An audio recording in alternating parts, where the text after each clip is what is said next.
ബിസ്മില്ലാഹിർ റഹ്മാനിർ റഹീം. അൽഹംദുലില്ലാഹി റബ്ബിൽ ആലമീൻ. അല്ലാഹുമ്മ സ്വല്ലി അലാ സയ്യിദിനാ മുഹമ്മദിൻ വഅലാ ആലിഹി വസ്സഹാബിഹി അജ്മഈൻ. അമ്മാ ബഅദ്.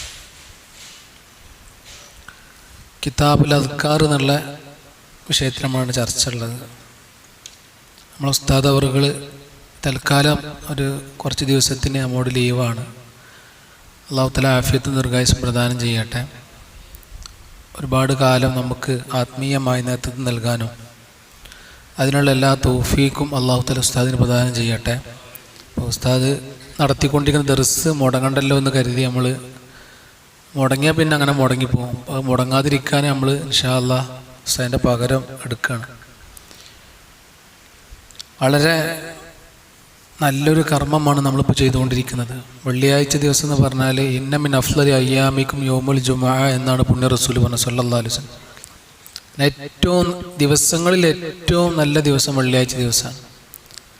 ആ വെള്ളിയാഴ്ച തന്നെ ഒരു സമയമുണ്ട്, ആ സമയത്ത് ദുആ ചെയ്താൽ ദുആക്ക് ഇജാബത്ത് ഉണ്ടെന്ന് പറഞ്ഞു.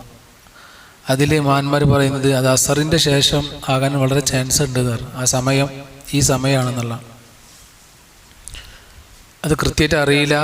പക്ഷെ വെള്ളിയാഴ്ച ഏതോ ഒരു സമയമാണ്. പക്ഷെ മഹാന്മാർ പറയുന്നു അസറിൻ്റെ ശേഷമുള്ള സമയം വളരെ ചാൻസ് ഉണ്ട്. ആ ഒരു സമയത്ത് നമ്മൾ ഖുർആൻ ഓതി ഹദീസ്, നമ്മൾ പരിശുദ്ധ റസൂലിൻ്റെ ഹദീസ് സല്ലല്ലാഹു അലൈഹി വസല്ലം, ഇത് വളരെ സൂക്ഷ്മതയിൽ നമ്മൾ ചെയ്യേണ്ട കാര്യമാണ്. ഒരു ഹദീസ് പറയാൻ ഇമാം മാലിക് റളിയല്ലാഹു തആല അൻഹു കുളിച്ച് സുഗന്ധം പൂശി അത്തർ പൂശി ഉളു എടുത്തിട്ടൊക്കെ ആയിരുന്നു ഒരു ഹദീസ് പറയാറുണ്ടെന്ന്. ഒരു ഹദീസ് അവിടുന്ന് പറയുമ്പോൾ തന്നെ ഇന്നമായ തഹദ്ദസു ബി ഹദീസിൻ, ബഹുമാനപ്പെട്ട ഒരു ഹദീസ് പറയുമ്പോൾ വഖാല സ്വാഹിബു ഹാദൽ മഖാം എന്ന് പറഞ്ഞ് പരിശുദ്ധ റസൂലിനെ ചൂണ്ടി പറയുമ്പോൾ സല്ലല്ലാഹു അലൈഹി വസല്ലം അവിടുന്ന് കരയുമായിരുന്നു. അത്രയും ബഹുമാനവും ആദരവും ഉണ്ടായിരുന്നു അവർക്ക് പരിശുദ്ധ റസൂലിനോട് സല്ലല്ലാഹു അലൈഹി വസല്ലം. ആ ഒരു ആദരവും ബഹുമാനമൊക്കെ നമ്മുടെ കൽബിലുണ്ടാകണം ഇത് ഓതുമ്പോൾ. ഇത് ചെറിയൊരു കാര്യമല്ല, അത് ഭയങ്കര കാര്യമാണ്. ഇതിനെ നമ്മൾ അള്ളാഹു തിരഞ്ഞെടുത്ത് എന്നുള്ളതിന് വലിയ തൗഫീഖാണ്. ഇതിന് പ്രായവ്യത്യാസമല്ല. എത്ര പ്രായമായാലും എത്ര വയസ്സായാലും നമ്മൾ മരണം വരെ നമ്മൾ മുത്തഅല്ലിമാണ്. അള്ളാഹു തആല അങ്ങനെ തന്നെ മരിക്കാനുള്ള തൗഫീഖ് അള്ളാഹു നൽകാൻ അനുഗ്രഹിക്കട്ടെ. നമ്മുടെ സമസ്തയുടെ മാന്മാരുടെ ജീവിതമൊക്കെ എടുത്ത് നോക്കുമ്പോൾ അവർ അവസാന സമയം വരെ ഇൽമു കൊണ്ട് മുസ്തഖിലായിരുന്നു, ജോലിയായിരുന്നു. ശൈഖുന കാളമ്പാടി ഉസ്താദ് നവ്വറല്ലാഹു മർഖദ ഒരു ഉദാഹരണം പറയുകയാണെങ്കിൽ, ബഹുമാനപ്പെട്ടവർ അവസാന നിമിഷം വരെ പട്ടിക്കാട് ജാമിയയിൽ ആ ദർസുമായിട്ട് ഉസ്താദ് ധന്യനായിരുന്നു. ഉസ്താദിൻ്റെ 2 കുട്ടികൾ ഒരു അപകടത്തിൽ മരിച്ച സമയത്ത് ഉസ്താദ് പട്ടിക്കാട് ജാമിയ ദർസ് നടത്തിക്കൊണ്ടിരിക്കുകയാണ്. അപ്പോൾ ആരോ ഈ വിഷയം ഉസ്താദിനോടൊന്ന് പറയണമല്ലോ എന്ന് കരുതിയിട്ട് വളരെ പ്രയാസപ്പെട്ട് ധൈര്യമില്ല അങ്ങനെ വന്നിട്ട് ഉസ്താദിനോട് വിഷയം പറഞ്ഞപ്പോൾ ഉസ്താദ് ഒന്ന് നിശ്ചലമായി നിന്ന് ആ എടുത്തുകൊണ്ടിരുന്ന സബക്ക് പൂർത്തിയാക്കി പിന്നെ ഫാത്തിഹ ഓതി ദുആ ചെയ്തിട്ടാണ് ഉസ്താദ് അവിടെ നിന്ന് പോകുന്നത്. അഥവാ ആ സമയത്ത് തന്നെ ദർസ് നിർത്തിവെച്ചില്ല. 2 കുട്ടികൾ അപകടത്തിൽപ്പെട്ട സംഭവം കേട്ട് എന്നിട്ടും എന്ത് ചെയ്തില്ല, ഉസ്താദ് ദർസ് നിർത്തിവെച്ചില്ല. അവരൊക്കെ എത്രമാത്രമായിരുന്നു ഈ ഹദീസിനും പരിശുദ്ധ റസൂലിൻ്റെ ഹദീസുകൾക്കും ഖുർആനിനും ഇൽമിനും ഒക്കെ അവർ കൊടുത്ത പ്രാധാന്യമെന്ന് മനസ്സിലാക്കാൻ അത് മതി. മാത്രമല്ല സൈനുദ്ദീൻ മഖ്ദൂം റളിയല്ലാഹു തആല അതിക്കയിൽ ഒരാളെ കയ്യിൽ, ഒരാളെ വീട്ടിൽ അല്ലെങ്കിൽ ഒരാളുടെ അടുത്ത് 3 ഗ്രന്ഥങ്ങൾ നിർബന്ധമായിട്ടുണ്ടായിരിക്കണം എന്ന് പറഞ്ഞ കൂട്ടത്തിൽപ്പെട്ട ഒരു കിതാബാണ് ഈ നമ്മുടെ കയ്യിലുള്ള റിയാദുസ് സാലിഹീൻ. അതിൽ നമ്മൾ ഓതാൻ പോകുന്ന കിതാബുൽ അദ്കാർ, ഇതും ഇമാം നബവി തങ്ങളുടെ കിതാബാണ്. ഈ കിതാബ് നമ്മുടെ കയ്യിൽ വേണം എന്നാണ് സൈനുദ്ദീൻ മഖ്ദൂം പറഞ്ഞത്. കിതാബുൽ അദ്കാർ പറഞ്ഞിട്ട് കിതാബുണ്ട് ഇമാം നബവി തങ്ങൾക്ക്. ഏകദേശം 7 വാള്യങ്ങൾ അതിൻ്റെ ഷറഹുകൾ അതിൻ്റെ കിതാബിൻ്റെ കയ്യിലുണ്ട്. കിതാബുൽ അദ്കാർ എന്ന് പറഞ്ഞിട്ട് 7 വാള്യങ്ങളോളം അതിൻ്റെ ഷറഹുണ്ട്. സംഭവം ചെറിയൊരു കിതാബാണ്. പക്ഷെ അതിന് ഒരു ബഹുമാനപ്പെട്ട വലിയ ഉസ്താദ് ഷെയ്ഖ് അവറുകൾ അതിൻ്റെ ഷറഹ് എഴുതിയിട്ടുണ്ട്. 7 വാള്യങ്ങളുണ്ട് ഈ 2 കിതാബും. അതുപോലെ തന്നെ ഇഹ്യാ ഉലൂം, ഇമാം ഗസാലി തങ്ങളുടെ കിതാബാണ് ഇഹ്യാ ഉലൂം. ഖാദൽ ഇഹ്യാ യകൂന ഖുർആനൻ, ഇഹ്യാ എന്ന് പറയുന്ന ഗ്രന്ഥം അത് ഖുർആനാകാൻ അടുത്തിരിക്കുന്നു എന്ന് മഹാന്മാർ പറഞ്ഞു. അത്രയും ഇൽമിൻ്റെ ബഹറാണ് ഇഹ്യാ ഉലൂം. ഈ 3 കിതാബും ഒരാളെ കയ്യിലെന്താണ്, നമ്മളെ വീട്ടിൽ ഖുർആൻ നമ്മൾ സൂക്ഷിക്കൂലേ, അതുപോലെ അല്ലെങ്കിൽ നമ്മൾ ഖുർആൻ ബഹുമാനിച്ച് ആദരിച്ച് വീട്ടിൽ വെക്കുന്നത് പോലെ നമ്മുടെ വീട്ടിലുണ്ടാകേണ്ട 3 ഗ്രന്ഥങ്ങൾ സൈനുദ്ദീൻ മഖ്ദൂം നിങ്ങൾ അതിക്കയിൽ എണ്ണി പറഞ്ഞത്. ഒന്ന് റിയാദുസ് സാലിഹീനാണ്, മറ്റൊന്ന് കിതാബുൽ അദ്കാറാണ്, മറ്റൊന്ന് ഇമാം ബഹുമാനപ്പെട്ട ഗസാലി ഇമാമിൻ്റെ ഇഹ്യാ ആണ്. അള്ളാഹു സുബ്ഹാനഹു വ തആല അതൊക്കെ ഓതി പഠിക്കാനുള്ള തൗഫീഖ് അള്ളാഹു നൽകി അനുഗ്രഹിക്കട്ടെ. അപ്പോൾ പ്രായം അതിനൊരു പരിധിയല്ല എന്നർത്ഥം. അത് നമുക്ക് തോന്നുന്നത് ഞാൻ കുറേ വയസ്സായല്ലോ, അങ്ങനല്ല. ഇതിനൊരു പ്രായപരിധി ഇല്ല. അവസാനം വരെ നമുക്ക് അതിന് അള്ളാഹു തൗഫീഖ് എന്നാൽ അങ്ങനെ തന്നെ വേണം. അള്ളാഹു തൗഫീഖ് നൽകാൻ അനുഗ്രഹിക്കട്ടെ. പക്ഷെ ഒരു കാര്യം എന്നുള്ളത് എന്താ വെച്ചാൽ ഇത് തുടർന്ന് കൊണ്ടുപോകാൻ കഴിയണം. ഇത് മുടക്കാൻ പിശാച് ഓരോ കാരണം ഉണ്ടാക്കും. ആ അസറിൻ്റെ സമയം വെള്ളിയാഴ്ച എന്തെങ്കിലും ഒരു ചുറ്റുപാട്, എന്തെങ്കിലും ഒരു ശൂലാക്കിയിട്ട് നമ്മൾ എന്ത് ചെയ്തെന്ന് തിരിക്കും. അതാണ് നമ്മൾ ശ്രദ്ധിക്കേണ്ടത്. ഇത് മുടങ്ങരുത്. ഇത് മുടങ്ങാതെ അങ്ങനെ കൊണ്ടുപോയാൽ ജീവിതത്തിൽ നല്ല ബർക്കത്തുണ്ടാവും. അള്ളാഹു തൗഫീഖ് നൽകാൻ അനുഗ്രഹിക്കട്ടെ. നമ്മൾ ഇൻഷാ അല്ലാഹ് കിതാബുൽ അദ്കാർ 244 ബാബ് ഫളിൽ ദിക്രി വൽ ഹത്തി അലൈഹി, ദിക്റിൻ്റെ പ്രാധാന്യത്തെ പറ്റി പറയുന്ന, അതിനെപ്പറ്റി പ്രേരിപ്പിക്കുന്ന, ദിക്ർ ചെല്ലാൻ പ്രേരിപ്പിക്കുകയും അതിൻ്റെ ഫളായിലുകളെ പറ്റി പറയുന്ന ബാബാണ്. ഖാല അല്ലാഹു തആല വല ദിക്റുല്ലാഹി അക്ബർ, അള്ളാഹുവിൻ്റെ ദിക്റാണ് അക്ബർ, ഏറ്റവും വലുത്. വല ദിക്റുല്ലാഹ്, അള്ളാഹുവിൻ്റെ ദിക്ർ ചെയ്യല്, അള്ളാഹുവിൻ്റെ ദിക്ർ അക്ബറു, അത് ഏറ്റവും വലുതാകുന്നു. അതിനേക്കാൾ വലുത് പിന്നെ ലോകത്തൊന്നില്ല, വേറല്ല. ഇപ്പം നമ്മൾ നിസ്കാരം കഴിഞ്ഞ അഫ്ളലു ദിക്ർ എന്ന് പറയില്ലേ, അഫ്ളലു മാ ഖുൽതു വൻ നബിയ്യൂന മിൻ ഖബ്ലി ഖൗലു ലാ ഇലാഹ ഇല്ലല്ലാഹ് എന്ന ഒരു ഹദീസുണ്ട്. റസൂലുള്ളാഹി പറഞ്ഞു, ഞാനും എൻ്റെ അമ്പിയാക്കന്മാരും പറഞ്ഞ കൂട്ടത്തിൽ ഏറ്റവും അഫ്ളൽ എന്താണ്? ലാ ഇലാഹ ഇല്ലല്ലാഹ്. അള്ളാഹു അത് പറഞ്ഞ് മരിക്കാനുള്ള തൗഫീഖ് അള്ളാഹു നൽകി അനുഗ്രഹിക്കട്ടെ. വല ദിക്റുല്ലാഹ്, അള്ളാഹുവിൻ്റെ ദിക്ർ.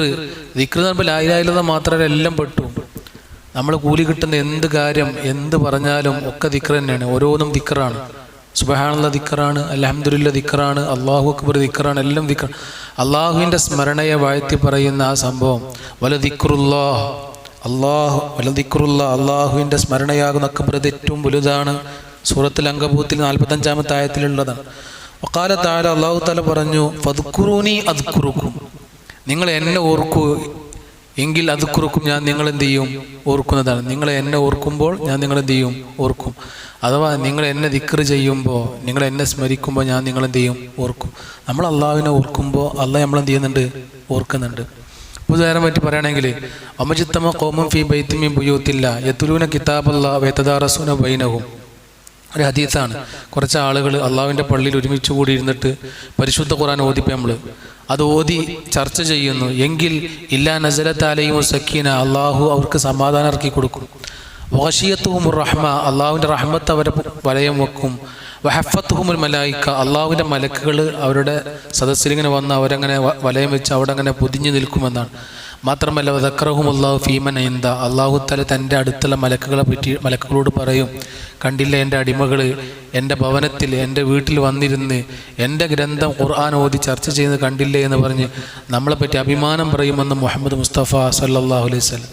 ഒരു ഉദാഹരണം, ഫദ്കുറൂനി അദ്കുറുക്കും, നിങ്ങൾ എന്നെ ഓർക്കുമ്പോൾ, നിങ്ങൾ എൻ്റെ ഗ്രന്ഥം ഓതുമ്പോൾ, എന്നെ ചർച്ച ചെയ്യുമ്പോൾ, എൻ്റെ മഹത്വത്തെ പറ്റി പറയുമ്പോൾ ഞാൻ നിങ്ങളെയും എന്ത് ചെയ്യും? പറഞ്ഞുകൊണ്ടിരിക്കും.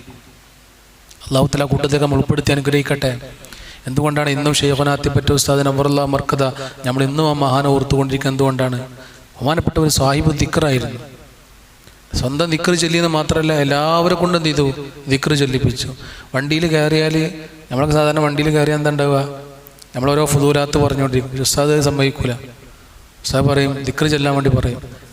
പോകുന്ന വഴിയിലൊക്കെ ഉസ്താദ് ദിക്റാണ്, വണ്ടിയിലും യാത്രയിലൊക്കെ ദിക്റാണ്. ഒരു സ്ഥലത്ത് വന്നിരുന്നാൽ നമ്മൾ കാര്യമായിട്ടുള്ള സംസാരമൊക്കെ കഴിഞ്ഞ് പെട്ടെന്ന് ഉസ്താദ് നമ്മൾ കുറച്ച് ദിക്റില്ലല്ലേ, അപ്പോൾ ആ വന്നിരുന്ന ആളെ കൊണ്ട് ദിക്ർ ഇല്ലിപ്പിക്കും, സ്വലാത്ത് ഇല്ലിപ്പിക്കും. ഇതായിരുന്നു ബഹുമാനപ്പെട്ട ഷെയ്ഖുനാത്തിപ്പറ്റ ഉസ്താദ് നവറുല്ലാഹ് മർക്കദ, അവിടുത്തെ തുരീഖ് അങ്ങനെയായിരുന്നു. അപ്പോൾ എന്ന് പറഞ്ഞാൽ അവരൊക്കെ ജീവിച്ചത് ഈ വഴിയിലാണ്. കാരണം ദിക്ർ ചൊല്ലി മറ്റുള്ളവരെ കൊണ്ട് ചൊല്ലിപ്പിക്കുകയും ചെയ്തു. ഖാല തആല, അല്ലാഹു തആല പറഞ്ഞു, വദ്കുർ റബ്ബക ഫീ നഫ്സിക തളറുഅൻ വഖീഫ വദൂനൽ ജഗ്രി മിനൽ ഖൗലി ബിൽ ഗുദൂബി വൽ ആസാൽ വലാ തകും മിനൽ ഗാഫിലീൻ.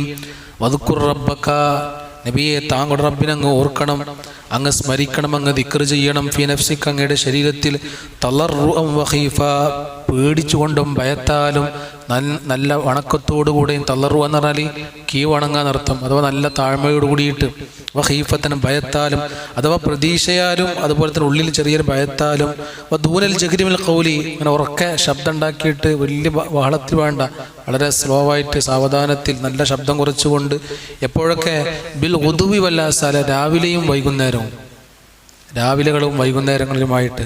വലാ തകും മിനൽ ഗാഫിലീൻ, നീ എന്താകാൻ പാടില്ല നബിയെ, അങ്ങ് ഒരിക്കലും അശ്രദ്ധയിൽപ്പെട്ടവരാകാൻ പാടില്ല എന്ന് പറഞ്ഞാൽ നമ്മളോടും കൂടിയുള്ള വസിയത്താണ്. എന്ന് പറഞ്ഞാൽ രാവിലെയും വൈകുന്നേരം ഒരു ദിവസത്തിൻ്റെ തുടക്കവും അവസാനവും പറഞ്ഞു എന്ന് മാത്രം. എന്ന് കരുതി രാവിലെ ചെല്ലുക പിന്നെ വൈകുന്നേരം ചെല്ലുക മാത്രമല്ല, അതിൻ്റെ ഇടയിലൊക്കെ ചെല്ലണം. ഇതിന് ഒരു ഹദ്ദു ഹസറില്ല. ബഹുമാനപ്പെട്ട അബൂ ഹുറൈറ റളിയല്ലാഹു അൻഹു ഒരു ദിവസം 12,000 ദിക്റില്ലായിരുന്നു. എത്ര ദിക്റ്? 12,000 ദിക്റ് ചൊല്ലായിരുന്നു ബഹുമാനപ്പെട്ട സയ്യിദുനാ അബൂ ഹുറൈറ റളിയല്ലാഹു തആല അൻഹു. അപ്പോൾ ഓരോ ജീവിതം ആലോചിച്ച് നോക്കി നിങ്ങൾ. നമുക്കൊരു 200 ദിക്റ് ചൊല്ലിയാൽ അത് അധികമാണ് അല്ലേ? ഒരു ദിവസം 500 ദിക്റൊക്കെ ചൊല്ലി നമ്മളിപ്പോൾ ആരോടൊക്കെ പറയും, ഇന്നലെ ഞാൻ 500 ദിക്റ് ഇല്ല കേട്ടോ, ഇന്നലെ 1000 ദിക്റാണ് ഞാൻ ചൊല്ലിയത്. പക്ഷേ നമ്മുടെ മഹാന്മാരുടെ ജീവിതം എടുത്തുവാണ്. സയ്യിദുനാ അബൂ ഹുറൈറ റളിയല്ലാഹു അൻഹു ഉദാഹരണം, കാന യദ്കുറു ഫീ കുല്ലി യൗമിൻ 12 അൽഫ മറ, ഒരു ദിവസം 12,000 തവണ ബഹുമാനപ്പെട്ട ഒരു ദിക്റ് ചൊല്ലായിരുന്നു എന്നാണ്. മാത്രമല്ല ഇപ്പം ഏറ്റവും കൂടുതൽ ജീവികൾ കൊടുത്ത് നന്നായിട്ട് അള്ളാഹിന് ദിക്റ് ചെല്ലുന്നൊരു ജീവിയാണ് കോഴി എന്നുള്ളത്. കോഴി അള്ളാഹിന് നല്ല ദിക്റ് ചെല്ലുന്ന ജീവിയാണ്. അതുകൊണ്ട് തന്നെ കോഴിനെ അറുക്കുന്ന ആളുകൾ ഒരു ദിവസം കുറേ ദിക്റ് ചെല്ലണമെന്ന് മാന്മാർ പറയുന്നുണ്ട്. കാരണം അതിനെ അറുക്കുന്ന സമയത്ത് നമ്മൾ ഒരു ദിക്റ് മുടക്കുകയാണ്. ഒരു കോഴി അറുക്കുമ്പോൾ നമ്മൾ എന്ത് ചെയ്യുന്നു? അള്ളാഹുവിൻ്റെ ദിക്റ് മുടങ്ങുകയാണ്. അപ്പോൾ ആ ദിക്റ് നമ്മൾ എന്ത് ചെയ്യണം? നമ്മൾ ഏറ്റെടുക്കണം. നമ്മൾ കോഴി അറുക്കുന്ന ആളുകൾ ദിക്റ് നന്നായിട്ട് ചെല്ലും എന്ന് പറഞ്ഞാൽ ദിക്റ് അവരൊക്കെ ജീവികളൊക്കെ അള്ളാഹുവിൻ്റെ എപ്പോഴും ഇപ്പം മരങ്ങൾ നിത്യവും അള്ളാഹുവിന് ദിക്റ് ചൊല്ലിക്കൊണ്ടിരിക്കുന്ന ഇതാണ് മരങ്ങൾ എന്നുള്ളത്. മരങ്ങൾ മുറിക്കുന്നവരൊക്കെ നല്ല, അത് ഒരു മരം വെച്ച് പിടിപ്പിക്കുന്നതോടുള്ള ഉപകാരം എന്താണ്? ആ മരം വെച്ച് പിടിപ്പിക്കുന്നതോട് കൂടിയിട്ട് എന്ത് ചെയ്യും? അതിൻ്റെ ഇലകൾ അള്ളാഹുവിൻ്റെ തസ്ബീഹ് ചൊല്ലും, ദിക്റ് ചൊല്ലും. 2 ഖബറിൻ്റെ അടുത്ത് കൂടെ റസൂൽ നടന്നു പോയ ചരിത്രം നമുക്കറിയാമല്ലോ. റസൂൽ എന്താണ് ഒരു കൊമ്പോടെ കുത്തി കൊടുക്കാൻ വേണ്ടി പറഞ്ഞു. ആ കൊമ്പ് പച്ചയാകുന്ന കാലത്തോളം അതിൻ്റെ കബറാളിക്ക് അതിൻ്റെ കൂലി കിട്ടിക്കൊണ്ടിരിക്കുന്ന റസൂൽ പറയാൻ കാരണം എന്താണ്? ആ ഇലകൾ എന്ത് ചെയ്യും? തസ്ബീഹ് ചൊല്ലിക്കൊണ്ടിരിക്കും. ആണ് അമ്മ നമ്മൾ കബറുമ്പോൾ മൈലാഞ്ചി ചെടിക്ക് കുത്തുക. എന്താ കാരണം? ആ മൈലാഞ്ചി ചെടികളും ആ സസ്യങ്ങളും ആ ചെടികളൊക്കെ എന്ത് ചെയ്യും? ദിക്റ് ചൊല്ലിക്കൊണ്ടിരിക്കുന്നുണ്ട്. അതുകൊണ്ടാണ് അള്ളാഹു സുബ്ഹാനഹു തആല നമ്മോടും പറയുന്നത് ദിക്റ് ചൊല്ലണം, എല്ലാ സമയത്തും ദിക്റ് ചൊല്ലിക്കൊണ്ടിരിക്കണം. മറ്റു സ്ഥലത്ത് അള്ളാഹു തആല വദ്കുറുല്ലാഹ കസീറൻ, നിങ്ങൾ അള്ളാഹുവിന് അധികമായിട്ട് ദിക്റ് ചൊല്ലണം. എന്തിനു വേണ്ടി? ലഅല്ലക്കും തുഫ്ലിഹൂൻ. ഇതൊക്കെ നമുക്ക് വിജയം ഉണ്ടാകാൻ വേണ്ടിയിട്ട് അള്ളാഹ് പറയാണ്. അള്ളാഹ്ക്ക് എന്തെങ്കിലും നേട്ടണ്ട? നമ്മൾ ആ 10,000 ദിക്റ് ഇല്ലെന്ന് അള്ളാഹിൻ്റെ അക്കൗണ്ടിൽ എന്തെങ്കിലും അധികരിക്കണുണ്ടോ? അല്ലെങ്കിൽ അള്ളാഹുവിൻ്റെ അടുത്ത് എന്തെങ്കിലും അള്ളാഹുവിന് വല്ല മെച്ചമാണ് കിട്ടുന്നുണ്ടോ? ആർക്കാ മെച്ചം കിട്ടുന്നത്? നമ്മൾ ദിക്റ് ചൊല്ലുമ്പോൾ, നമ്മൾ തസ്ബീഹ് ചൊല്ലുമ്പോൾ നമുക്കാണ് അതുകൊണ്ടുള്ള വിജയം കിട്ടുന്നത്. വദ്കുറുല്ലാഹ കസീറൻ, നിങ്ങൾ അള്ളാഹുവിന് അധികമായിട്ട് ദിക്റ് ചൊല്ലണം. എന്തിനു വേണ്ടി? ലഅല്ലക്കും തുഫ്ലിഹൂൻ, നിങ്ങൾ വിജയികളാകാൻ വേണ്ടി. സൂറത്തുൽ ജുമഅയിൽ വഖാല തആല, അല്ലാഹു തആല പറയുന്നു, ഇന്നൽ മുസ്ലിമീന വൽ മുസ്ലിമാത്ത്. എന്നിട്ട് ഇങ്ങനെ ഇലാ ഖൗലിഹി, അള്ളാഹിൻ്റെ ആ ഖൗലിലേക്ക് ഇങ്ങനെ ആ ആയത്ത് ഇങ്ങനെ ഓതിയിട്ട് വദ്ദാകിരീനല്ലാഹ കസീറൻ വദ്ദാകിറാത്ത് അഅദ്ദല്ലാഹു ലഹും മഗ്ഫിറതൻ വഅജ്റൻ അളീമാ. വദ്ദാകിരീനല്ലാഹ കസീറൻ, അള്ളാഹുവിന് അധികമായിട്ട് ദിക്റ് ചൊല്ലുന്നവർ, വദ്ദാകിറാത്ത് അധികമായി ദിക്റ് ചൊല്ലുന്ന പെണ്ണുങ്ങൾ, ദിക്റ് ചൊല്ലുന്ന ആണുങ്ങൾ, അഅദ്ദല്ലാഹു ലഹും മഗ്ഫിറതൻ വഅജ്റൻ അളീമാ, അവർക്ക് അല്ലാഹു തആല പാപമോക്ഷവും വഅജ്റൻ അളീമാ വണ്ണമായ കൂലിയും അല്ലാഹു അവർക്ക് തയ്യാർ ചെയ്തിട്ടുണ്ട്. അപ്പോൾ കൂടുതൽ ദിക്റ് നമ്മളിങ്ങനെ ചെല്ലുന്ന സമയത്ത് നമ്മളെ ദറജ അവിടെ കൂടിക്കൊണ്ടിരിക്കും, നമുക്ക് മഗ്ഫിറത്ത് ഇങ്ങനെ കിട്ടിക്കൊണ്ടിരിക്കും. സ്വർഗീയ ലോകത്ത് നമുക്ക് നമ്മൾ ആരും കാണാത്ത അനുഗ്രഹങ്ങൾ അല്ലാഹു തആല എന്ത് ചെയ്യും? ചെയ്തുകൊണ്ടിരിക്കും. ഉദാഹരണമായിട്ട് ലാ ഹൗല വലാ ഖുവത ഇല്ലാ ബില്ലാ എന്നുള്ള ദിക്റ് ഒരാൾ ചൊല്ലിയാൽ ഒരു തവണ ചൊല്ലുമ്പോൾ അല്ലാഹു തആല എന്ത് ചെയ്യും? സ്വർഗത്തിൽ ആ ദിക്റിന് പകരം ഒരു മരം അല്ലാഹു സ്വർഗത്തിൽ എന്ത് ചെയ്യും? അവന് വേണ്ടി അവൻ്റെ പേരിൽ അത് നട്ടുപിടിച്ചിടും. അഥവാ ആ സുഖം ഓനക്ക് ആസ്വദിക്കാനുള്ളതാണ്. ഒരൊറ്റ തവണ ചൊല്ലും. ഒരു ഉദാഹരണം, ഒരു ദിക്റിൻ്റെ മാത്രമാണ് പറയുന്നത്. ലാ ഹൗല വലാ ഖുവത ഇല്ലാ ബില്ലാ എന്ന ദിക്ർ ഒരാൾ ഒരു തവണ ചൊല്ലുമ്പോൾ അതിൻ്റെ പകരം ഒരു മരം അല്ലാഹു സ്വർഗത്തിൽ നമുക്ക് നട്ടുകൊടുക്കും. അപ്പോൾ നമ്മൾ ഒന്നല്ല 100 തവണ പറയുമ്പോൾ എത്ര മരങ്ങൾ അതിൻ്റെ പകരം അല്ലാഹു തആല സ്വർഗത്തിലുണ്ടാകുന്ന ആലോചിക്കുന്നത്. അഥവാ ഇവിടെ നമ്മൾ ചെല്ലുന്ന ഒരു ദിക്ർ തസ്ബീഹ് ഒന്നും എന്താകണില്ല? വെറുതെ ആകണില്ല. അതിൻ്റെ പകരം നമുക്ക് അവിടെ അല്ലാഹു ചെയ്യുന്നുണ്ട് എണ്ണ മറ്റേതാണ്. വദ്ദാകിരീനല്ലാഹ കസീറ, 1000 ദിക്റ് ചൊല്ലി 2000 ദിക്റ് ചൊല്ലി നിങ്ങൾ ക്ഷീണിച്ചു നിൽക്കുക, ഒരിക്കലും നഷ്ടമാകണില്ല. കാരണം അതിൻ്റെ പകരം നിങ്ങൾക്ക് എന്ത് ചെയ്യുന്നുണ്ട്? അഅദ്ദല്ലാഹു ലഹും, അവർക്ക് അല്ലാഹു തയ്യാർ ചെയ്ത് വെച്ചിട്ടുണ്ട് മഗ്ഫിറതൻ, അല്ലാഹുവിൻ്റെ പാപമോക്ഷവും വഅജ്റൻ അളീമ, വണ്ണമായ പ്രതിഫലവും.